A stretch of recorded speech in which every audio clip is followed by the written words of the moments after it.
பண்ணையெல்லாம் பொன் கொழிக்க செய்திடுவோம், அதில் பன்மடங்கு உற்பத்தியை பெருக்கிடுவோம். பண்ணையெல்லாம் பொன் கொழிக்க செய்திடுவோம், அதில் பன்மடங்கு உற்பத்தியை பெருக்கிடுவோம். உழவர் உலகம். கண்மணி பொல்லல் மணியை வளர்த்திடவே நாடும் கருத்துரைக்கும் ஒளிபரப்பை கேட்டிடுவோம். கண்மணி பொல்லல் மணியை வளர்த்திடவே நாடும் கருத்துரைக்கும் ஒளிபரப்பை கேட்டிடுவோம்.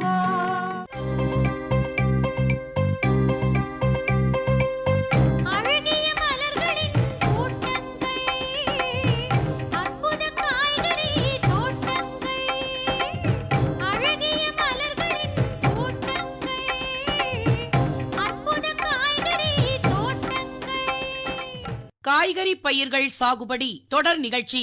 பழவகையின் தேரோட்டங்கள், பாதையில் புது வகை மாற்றங்கள், தோட்டக்கலையின் நேரமீது தொழில்நுட்பங்கள் கோருமீது பாட்டமின்றி வாழ்வதற்கு வழிவகைகளும் பாடமிது. இதனை கேளுங்கள் என்றும் இனிதாய் வாழுங்கள், இதனை கேளுங்கள் என்றும் இனிதாய் வாழுங்கள். காய் வாங்குறீங்களாமா?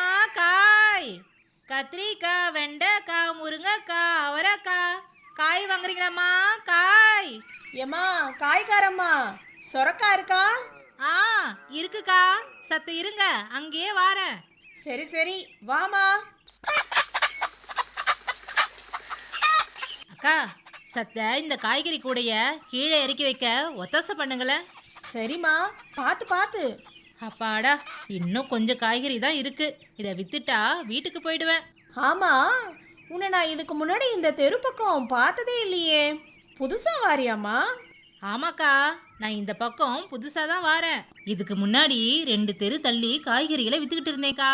இங்கேருந்து ஒரு அம்மா என்கிட்ட காய்கறிகளை வாங்குவாங்க.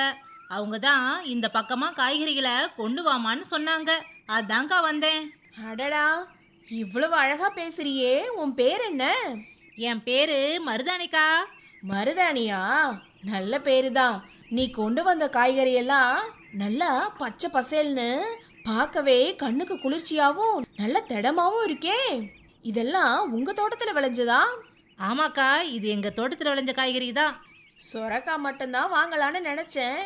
ஆனா நீ கொண்டு வந்த காய்கறிகளை பார்த்த பிறகு வெண்டை, அவரை, கத்திரின்னு எல்லாத்தையும் கிலோவுக்கு ஒன்றுன்னு வாங்கலாம்னு இருக்கேன். அதுக்கு என்னக்கா, வாங்கிக்கோங்க.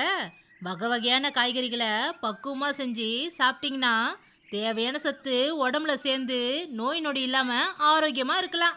ஆமா மருதாணி, நீ சொல்றதும் சரிதான். இயற்கையா விளைஞ்ச பொருட்களுக்கு எம்புட்டு மகிமை இருக்குன்னு என் பாட்டியை பார்த்து நான் தெரிஞ்சுக்கிட்டேன். என் பாட்டி கேழ்வரகு கூழையும் கூடவே 4 மிளகாயும் 2 பல்லு பூண்டையும் தட்டி போட்டு முருங்கைக்கீரை பொரியலை பெரட்டி எடுத்துக்கிட்டு வயக்காட்டு வேலைக்கு போனாங்கன்னா பொழுது சாயிற வரைக்கும் கழனியில் என்னென்ன வேலைகள் இருந்தாலும் அம்புட்டையும் அவ்வளவு அழகாக செஞ்சு முடிச்சிருவாங்க.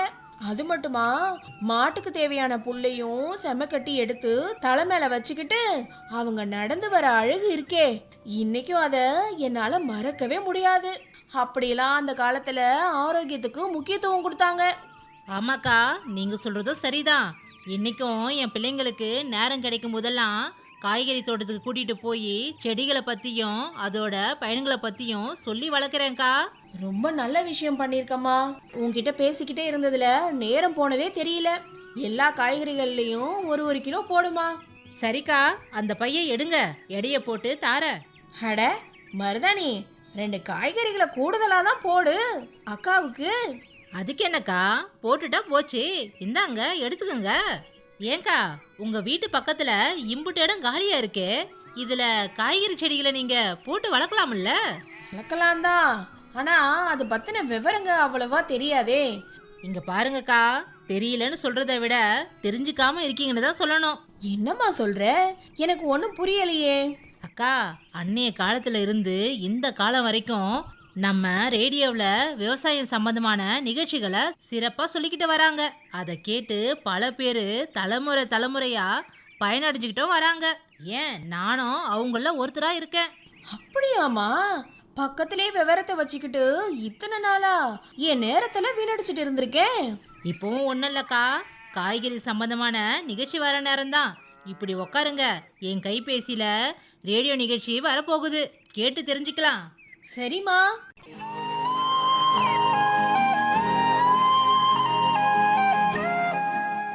அன்பார்ந்த வேளாண் பெருமக்களே, இன்றைய நிகழ்ச்சியில் காய்கறி பயிர்களில் முதன்மை சாகுபடி தொழில்நுட்பங்கள் பற்றி திருவண்ணாமலை கீழ்நெல்லி வேளாண்மை அறிவியல் மைய தொழில்நுட்ப வல்லுநர் ரா. விஜயகுமார் அவர்கள் கூறும் கருத்துக்களை கேட்கலாம்.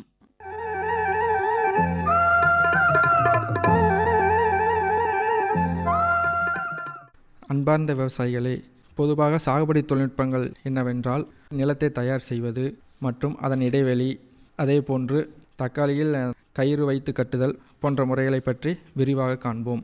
பொதுவாக காய்கறி பயிர்களை பயிரிடுவதற்கு நிலத்தை தயார் செய்வது மிகவும் முக்கியமானதாகும். நாம் நிலத்தை கலப்பை கொண்டு 2 அல்லது 3 முறை நன்கு ஓட்டிய பிறகு, அதில் உள்ள களைகளெல்லாம் காய்ந்த பிறகு, கடைசியாக நம்ம ரொட்டவேட்டரை பயன்படுத்துவதற்கு முன்பு 1 ஹெக்டருக்கு சாண எரு 25 டன் பயன்படுத்த வேண்டும். இது பயன்படுத்துவதன் மூலம் மண்ணில் நம் தேவையான சத்துக்களை அளித்து வளமாக்குவதற்காக சாண எரு பயன்படுத்தப்படுகிறது. அதாவது 1 ஹெக்டருக்கு 25 டன் சாண எரு பயன்படுத்த வேண்டும். அதனுடன் உயிர் திரவங்களான அசோஸ்பைரிலம் மற்றும் பாஸ்போபாக்டீரியா இரண்டும் 2 கிலோ 1 ஹெக்டருக்கு என்ற அளவில் அந்த மாட்டு சாண எருவுடன் கலந்து பயன்படுத்துவதன் மூலம் வேர் பிடிக்கும் திறன் மற்றும் வேர்கள் மூலம் பரவும் நோய்கள் அனைத்துமே கட்டுப்படுத்தப்படுகின்றன. அதாவது கடைசி உழவின் பொழுது நீங்கள் இந்த கலவையை தூவிவிட்டு ரொட்டவேட்டர் மூலம் நீங்கள் நிலத்தை தயார் செய்ய வேண்டும். ரொட்டவேட்டரை பயன்படுத்திய பிறகு மண் நன்றாக தூளாக இருக்கும் தருணத்தில் பார்கள் அமைக்க வேண்டும். காய்கறி பயிர்களை பொறுத்தவரைக்கு பார்கள் அமைத்து பயிரிடுவதுதான் மிக சிறந்தது. இல்லை என்றால் மழைக்காலங்களில் தண்ணீர் தேக்கம் அதிகமாக இருப்பதால் பயிர்கள் எளிதில் சேதமடையும் வாய்ப்பு மிக மிக அதிகமாக உள்ளது.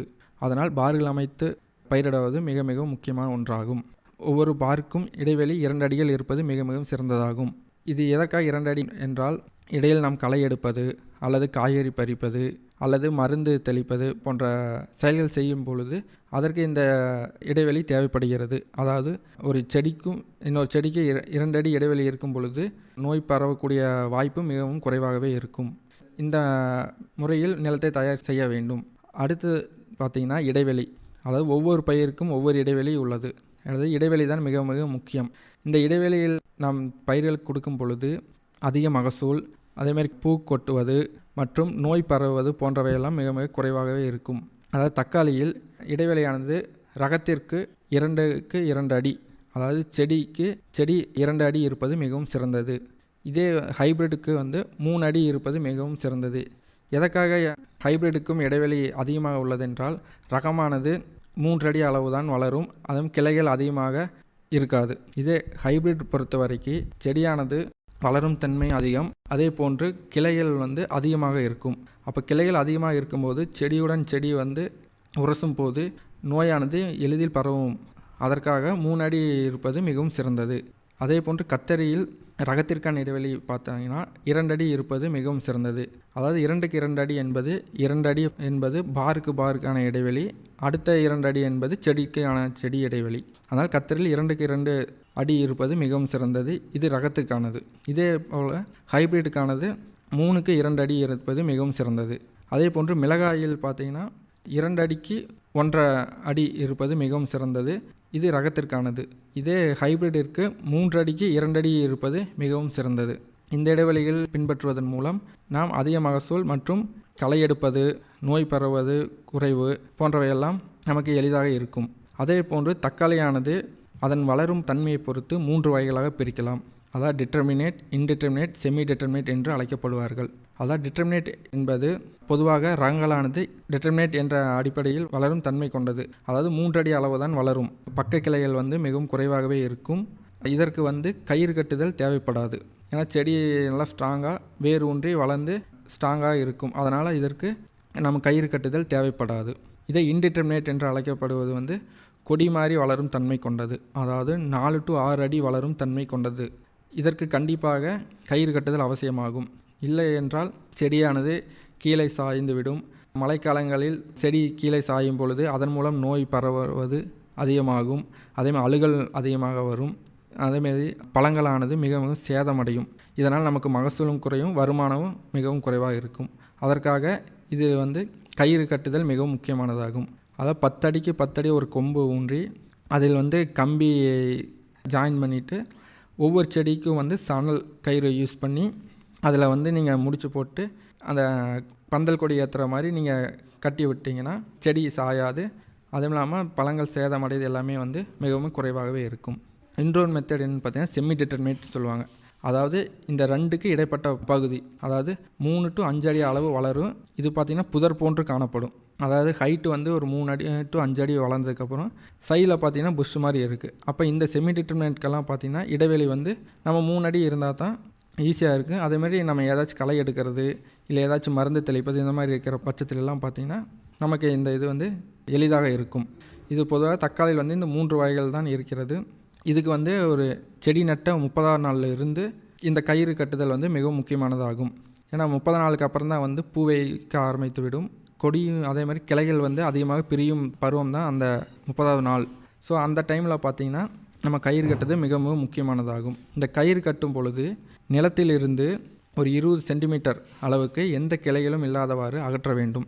இது எதற்காக என்னவென்றால் கிளைகளை அடியில் இருக்கும் கிளைகளானது அது நன்றாக வளர்ந்து நிலத்தில் படும் பொழுது அதன் மூலம் நோய் பரவும் தன்மையெல்லாம் அதிகமாக இருக்கலாம். அதனால் 20 சென்டிமீட்டர் அளவிற்கு கிளைகளை அகற்ற வேண்டும். இந்த கிளைகளை அகற்றுவதன் மூலம் செடியானது இன்றும் நன்றாக வளர்ந்து அதிக பக்க கிளைகளை உருவாக்கும். இதனால் தேவையான சத்துக்களும் அந்தந்த கிளைகளுக்கே சரியாக செல்லும். இதை கத்தரி, மிளகாய் போன்ற ரகத்திற்கெல்லாம் நம் கயிறு கட்டுதல் தேவைப்படாது. காரணம் என்னவென்றால் கத்திரி தண்டு ஆனது மிகவும் தடிமனாகவும் நல்ல வலிமை கொண்டதாகவும் இருக்கும். அதனால் அந்த கத்தரி, மிளகாய் போன்ற செடிகளுக்கெல்லாம் கயிறு கட்டுதல் தேவைப்படாது. பொதுவாக கொடி வகை பயிர்களிலெல்லாம் கயிறு கட்டுதல் மிக முக்கியமான ஒன்றாகும். அது நீங்கள் 20ஆவது நாளிலிருந்தே கொடி பிரியும் தருணத்திலிருந்தே நீங்கள் கயிறு கட்டி அந்த பந்தல் ஏற்றி விடுவது மிக மிக முக்கியமான ஒன்றாகும். அந்த பருவத்திலுமே நிலத்திலிருந்து ஒரு 2 அடி அளவிற்கு பக்க கிளைகள் இல்லாதவாறு நீங்கள் அகற்ற வேண்டும். அப்பொழுதுதான் அதுக்கு தேவையான சத்துக்கள் அனைத்தும் முதன்மை கிளைக்கு சென்று கொடி அதிகமாக பிரியும் வாய்ப்பை அதிகப்படுத்தும். அன்பார்ந்த விவசாயிகளே, இந்த இடைவெளிகளை நீங்கள் பின்பற்றி பயிரிடுவதன் மூலம் நீங்கள் அதிக மகசூல், நோய் பரப்புவது மிகவும் குறைவாகவும், காய்பிடிக்கும் திறன், பூ கொட்டுதல் போன்றவை எல்லாம் குறைவாகவும், அதே மாதிரி களை எடுப்பது, மருந்து தெளிப்பது போன்ற செயல்கள் எளிதாகவும் இருப்பதற்காக இந்த இடைவெளிகளை நீங்கள் பின்பற்றினால் நல்ல மகசூல் பெறலாம். இதுவரை காய்கறி பயிர்களில் முதன்மை சாகுபடி தொழில்நுட்பங்கள் பற்றி திருவண்ணாமலை கீழ்நெல்லி வேளாண்மை அறிவியல் மைய தொழில்நுட்ப வல்லுநர் ரா. விஜயகுமார் அவர்கள் கூறிய கருத்துக்களை கேட்டீர்கள்.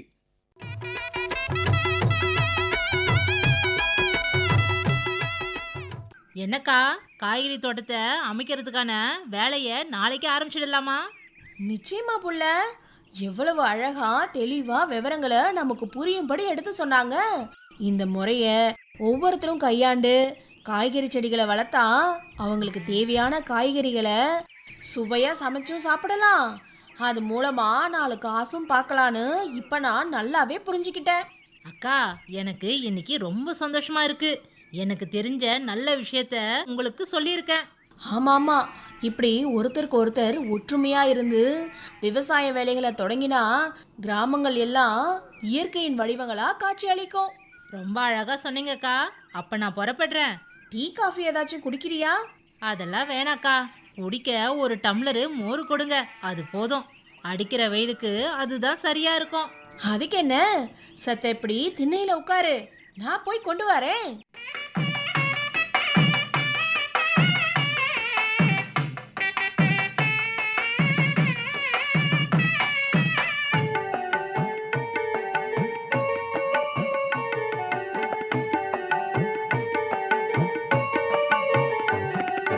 வளைத்த நிலத்தில் வளத்தை சேர்த்து கூட்ட வேணும் நல்ல தரம்.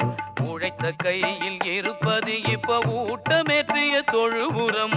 வளைத்த நிலத்தில் வளத்தை சேர்த்து கூட்ட வேணும் நல்ல தரம். உழைத்த கையில் இருப்பது இப்ப ஊட்டமேற்றிய தொழு உரம்.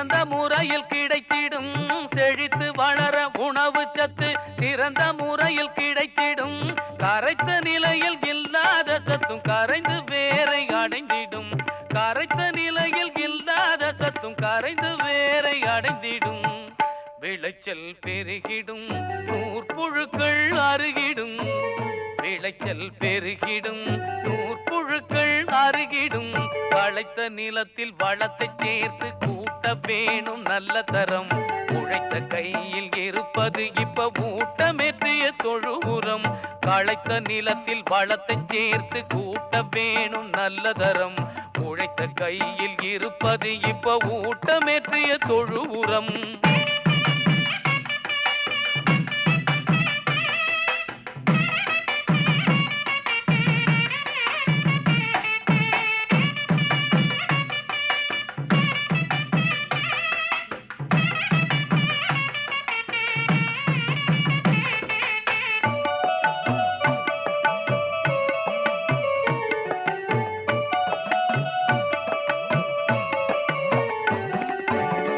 குவியலா 300 கிலோ தொழு உரத்தை போட்டு யூரியட்ட பொட்டாஷோடு கலந்துடு சூப்பர் பாஸ்பேட்டு மேட்டு குவியலா 300 கிலோ தொழு உரத்தை போட்டு யூரியட்ட பொட்டாஷோடு கலந்துடு சூப்பர் பாஸ்பேட்டு காத்து புகாமலே சேர்த்தால் மெழுகி காத்திரு 30 நாள் காத்து புகாமலே சேர்த்தால் மெழுகி காத்திரு 30 நாள் ஊட்டமேற்றிய தொழு உரம் போட்டு பார்த்துட்டு அப்புறம் கேளு ஊட்டமேற்றிய தொழு உரம் போட்டு பார்த்துட்டு அப்புறம் கேளு விளைச்சல் பெருகிடும் நூற்புழுக்கள் அருகிடும் விளைச்சல் பெருகிடும் நூற்புழுக்கள் அருகிடும் களைத்த நிலத்தில் வளத்தை சேர்த்து கூட்ட வேணும் நல்ல தரம் உழைத்த கையில் இருப்பது இப்ப ஊட்டமேற்றிய தொழு உரம் களைத்த நிலத்தில் வளத்தை சேர்த்து கூட்ட வேணும் நல்ல தரம்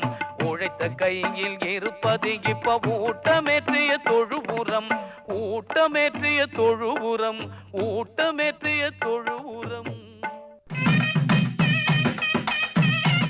இனி தொடர்வது வேளாண் செய்திகள். அங்கக வேளாண்மையில் ஊட்டச்சத்து மேலாண்மை. பயிர் வளர்ச்சிக்கும் உற்பத்திக்கும் தேவைப்படும் தனிமங்களே ஊட்டச்சத்துக்கள் என்றழைக்கப்படுகின்றன. பயிர் வளர்ச்சிக்கு 21 வகை தனிமங்கள் தேவைப்படுகின்றன. பயிர் வளர்ச்சி காலங்களில் பயிர் எடுத்துக்கொள்ளும் அளவினை பொறுத்து பேரூட்டச்சத்துக்கள் மற்றும் நுண்ணூட்டச்சத்துக்கள் என்று வகைப்படுத்தப்படுகின்றன. கட்டமைப்பு சத்துக்கள் கார்பன், ஹைட்ரஜன் மற்றும் ஆக்சிஜன். முதன்மை பேரூட்டச்சத்துக்கள் தழை, மணி மற்றும் சாம்பல் சத்துக்கள். இரண்டாம் நிலை பேரூட்டச்சத்துக்கள் சுண்ணாம்பு, மெக்னீசியம் மற்றும் கந்தகம். நுண்ணூட்டச்சத்துக்கள் துத்தநாகம், தாமிரம், இரும்பு, மாங்கனீசு, போரான், மாலிப்டினம் மற்றும் குளோரின். அரிய நுண்ணூட்டச்சத்துக்கள் சோடியம், கோபால்ட், நிக்கல், சிலிக்கான் மற்றும் வெனடியம். பயிர்ச்சத்து மேலாண்மையின் அவசியம். பொதுவாக இந்திய மற்றும் தமிழக மண்ணில் தழை, மணி மற்றும் சாம்பல் சத்துக்களின் கிடைக்கையை பார்க்கும்போது தழைச்சத்து குறைவாகவும் மணிச்சத்து மிதமாகவும் சாம்பல் சத்து அதிகமாகவும் இருக்கின்றது. தொடர்ந்து அதிக விளைச்சலை தருகின்ற பயிர்களை பயிரிட்டு வருவதால் மண்ணின் முக்கிய பேரூட்டச்சத்துக்களின் கிடைக்கை குறைந்து கொண்டே வருகிறது. இடைவிடாது தொடர் சாகுபடி விளைச்சலை அதிகரிக்க வீரிய ஒட்டு ரகங்களை பயன்படுத்துதல், அங்கக உரங்களின் தட்டுப்பாடு, சமச்சீரற்ற ரசாயன உர பயன்பாடு, மண் அரிமானம், பருவமழை குறைவு, அதிக வறட்சி போன்ற பல்வேறு காரணங்களால் மண் வளம் குறைந்து காணப்படுகிறது.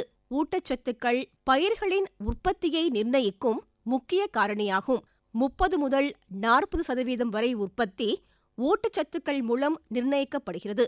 பயிர் வளர்ச்சிக்கும் சிறந்த விளைச்சலுக்கும் பரிந்துரைக்கப்பட்ட ஊட்டச்சத்துக்களின் அளவை அங்கக உரங்களான தொழு உரம், கோழி உரம், மண்புழு உரம், தென்னை நார்க்கழிவு உரம், மக்கிய அங்கக உரம், பசுந்தாள் உரம், உயிர் உரங்கள் போன்ற அங்கக உரங்களை அளிப்பது சிறந்த ஊட்டச்சத்து மேலாண்மையாகும். ஊட்டச்சத்துக்களுக்கேற்ற அங்கக உரங்கள். தொழு உரம். தொழு உரத்தில் மாட்டின் சிறுநீரும் மக்கிய சாணமும் தீவன கழிவுகளும் உள்ளன. அங்ககப் பொருட்கள் அதிகம் உள்ளன. ஒரு மாட்டின் மொத்த கழிவில் 3 பாகம் சாணம், 1 பாகம் சிறுநீரும் இருக்கும். இயற்கை உரங்களான தொழு உரம் அல்லது கம்போஸ்ட் ஹெக்டருக்கு 12.5 முதல் 25 டன் என்ற அளவில் உழவிற்கு முன் நிலத்தில் போட்டு நன்கு உழுவதால் மண்ணுடன் நன்கு கலந்து பயன் தரும். சில ஆண்டுகள் முன்பு வரை விவசாயிகளிடத்தில் பண்ணை வேலைகளுக்காக மாடுகள் இருந்தன. அவற்றின் கழிவுகளைக் கொண்டு தொழு உரம் அல்லது பண்ணை கம்போஸ்ட் தயாரித்து நிலத்துக்கு அளித்து வந்தனர். அதனால் நிலமும் வளம் குறையாது இருந்து வந்தது. சமீப காலங்களில் பருவமழை தவறுவதால் மானாவாரி விவசாயம் பெரிதும் பாதிக்கப்பட்டுள்ளது. கால்நடைகளுக்கு தீவனம் கொடுக்க இயலாத நிலையும் தோன்றுவதால் பலர் உழவு மாடுகளை விற்று வருகின்றனர். உழவு வேலைகளுக்கு டிராக்டர் பயன்படுத்துகின்றனர்.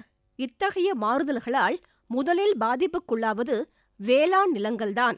தொழு உரம் இடாத நிலையில் மண்ணில் பயிர் சத்துகளின் நிலையில் சரிவு ஏற்பட்டுள்ளது. இந்த நிலைமையை கட்டுப்படுத்த ஊட்டமேற்றிய தொழு உரம் தயாரித்து பயன்படுத்தலாம். பசுந்தாள் உரம். பசுந்தாள் பயிர்களான சணப்பு, கொழிஞ்சி, ஆவாரை போன்றவற்றை பயிரிட்டு நிலத்தில் அழுத்தி விடுவதால் தழைச்சத்தின் தேவை பாதி அளவு குறைவதோடு மண் வளம் பாதுகாக்கப்படுகிறது. வாகை, வேம்பு, சுபா புல் போன்றவற்றின் இலைத்தழைகளை வெட்டி மண்ணில் இடுவதாலும் மண் வளம் பாதுகாக்கப்படுகிறது. கோழி உரம். கோழி உரத்தில் தழைச்சத்து 2.2%, மணிச்சத்து 1.8%, சாம்பல் சத்து 1.1%, சுண்ணாம்பு சத்து 2.4% என்ற அளவில் இருக்கிறது. ஒரு ஆண்டில் ஒரு கோழியிலிருந்து 6 முதல் 7 கிலோ வரை கோழி உரம் கிடைக்கும். மண்புழு உரத்தில் தழைச்சத்து 2.5%, மணிச்சத்து 1.5%, சாம்பல் சத்து 2%, சுண்ணாம்பு சத்து 2.4%, மெக்னீசியம் 0.3%, கந்தகம் 0.5% மற்றும் அனைத்து நுண்ணூட்டச்சத்துக்கள் சிறிய அளவில் உள்ளது. மண்புழு உரத்தில் உள்ள அனைத்து சத்துகளும் பயிர் வளர்ச்சிக்கு எளிதில் கிடைக்கும். தென்னை நார்க்கழிவு தமிழ்நாட்டில் மட்டும் ஆண்டு ஒன்றிற்கு சுமார் 1.7 லட்சம் டன் உப பொருளாக கிடைக்கின்றது. தென்னை நார்க்கழிவை மக்க வைத்து பிறகு உபயோகிப்பது மிகவும் சிறந்தது. மக்க வைப்பதால் அதன் கொள்ளளவு குறைவதோடு பயிருக்கு வேண்டிய சத்துகளின் அளவும் அதிகரித்து நார்க்கழிவின் கரிம தழைச்சத்து விகிதமும் குறைகிறது. மேலும் நுண்ணூட்டச்சத்துகளான துத்தநாகம், தாமிரம், மாங்கனீசு, இரும்பு ஆகியவை 1 மடங்காக மக்கும் போது உயரும். மண்ணிலுள்ள சத்துக்கள் அங்கக நிலையில் காக்கப்பட்டு பயிர்களுக்கு தேவையான போது கிடைக்க உதவும். இவை மக்கும் போது அங்கக அமிலங்கள் வெளியிடப்படுவதால் பயிர்களுக்கு தேவையான சத்துக்களை கரைத்து அளிக்கிறது. ஊட்டச்சத்து மேலாண்மையில் உயிர் உரங்களின் பங்கு முக்கியமானதாகும். இவை பயிர் வளர்ச்சிக்கு தேவையான பேரூட்டச்சத்துக்கள் மற்றும் நுண்ணூட்டச்சத்துக்களை பயிர் எளிதில் எடுத்துக்கொள்ள உதவுகின்றது.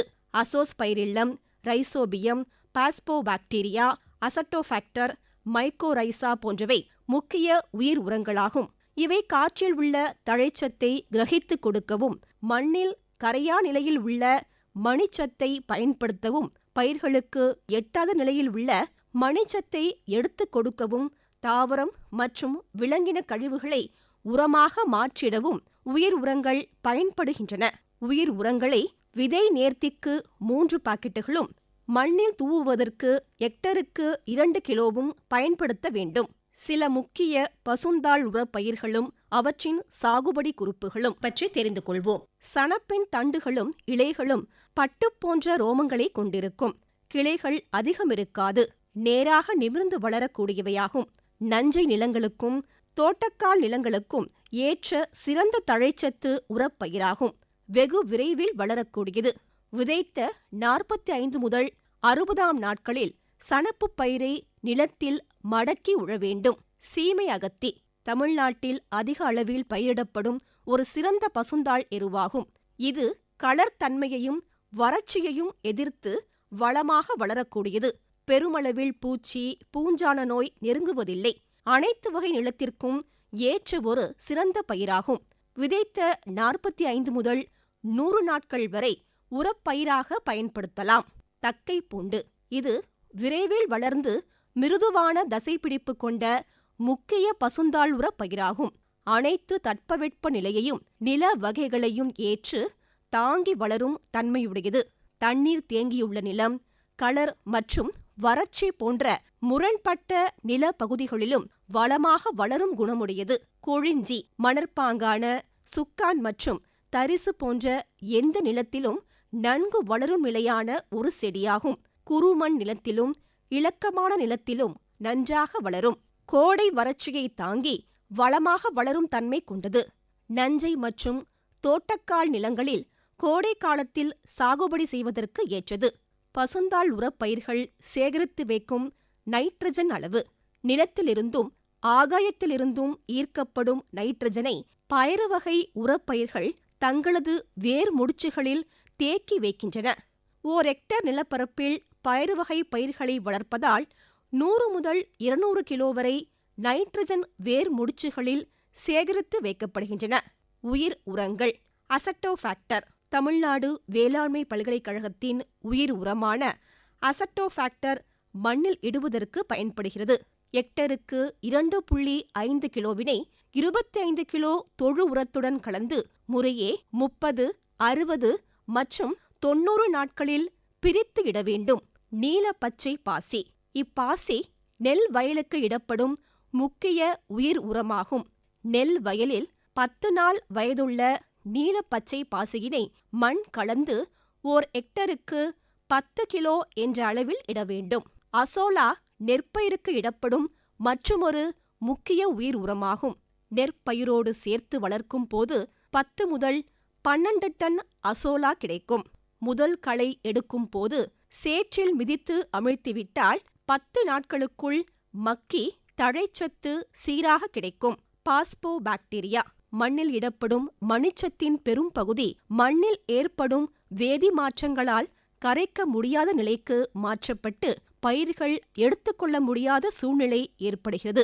இந்நிலையை நீக்க பாஸ்போ பாக்டீரியா உதவுகிறது. மண்ணில் உள்ள மணிச்சத்தை பயிர்களுக்கு எடுத்துக் கொடுக்கிறது. ஓர் ஹெக்டருக்கு 200 கிராம் இட வேண்டும்.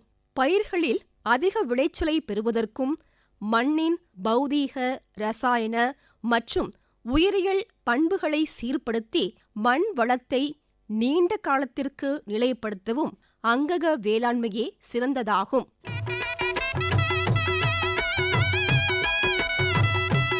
இதுவரை வேளாண் செய்திகள் கேட்டீர்கள்.